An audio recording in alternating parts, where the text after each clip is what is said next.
ශ්‍රී ලංකාවේ සහ ලෝකයේ පුරාම ජනප්‍රිය කෝපි වර්ග කිහිපයක් තිබෙනවා. ලෝකයේ ප්‍රධාන කෝපි බීජ වර්ග දෙකක් භාවිතා කරනවා, ඇරබිකා සහ රොබස්ටා.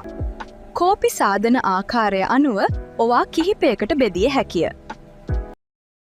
එස්ප්‍රෙසෝ මේ අනෙකුත් බොහෝ කෝපි වර්ගවල පදනමයි. ඉතා කුඩා කෝප්පයකට තදින් තැඹූ කෝපි සාරය පමණක් මෙහි අඩංගු වේ. මේ ඉතාමත් තද රසයකින් එස්ප්‍රෙසෝ ස්වල්පයකට උණු වතුර එකතු කිරීමෙන් මේ සාදා ගනී. කිරි රහිතව තද කෝපි රසයට කැමති අයට මේ ඉතා සුදුසුයි.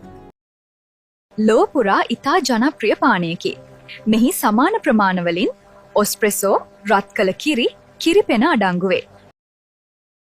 ලාට කිරි රසයට වැඩිපුර කැමති අයට මේ කදිමයි. මෙහි එස්ප්‍රෙසෝ ස්වල්පයකට වැඩිපුර රත් කළ කිරි එකතු කරන අතර උඩින් තුනේ කිරිපෙන ස්තරයක් පවතී. මොකා චොක්ලට් රසයට සහ කෝපි රසයට යන දෙකටම කැමති අයට මේ ගැලපේ. මේ එස්ප්‍රෙසෝ චොක්ලට් සිරප් සහ රත් කළ කිරි මිශ්‍රණයකි.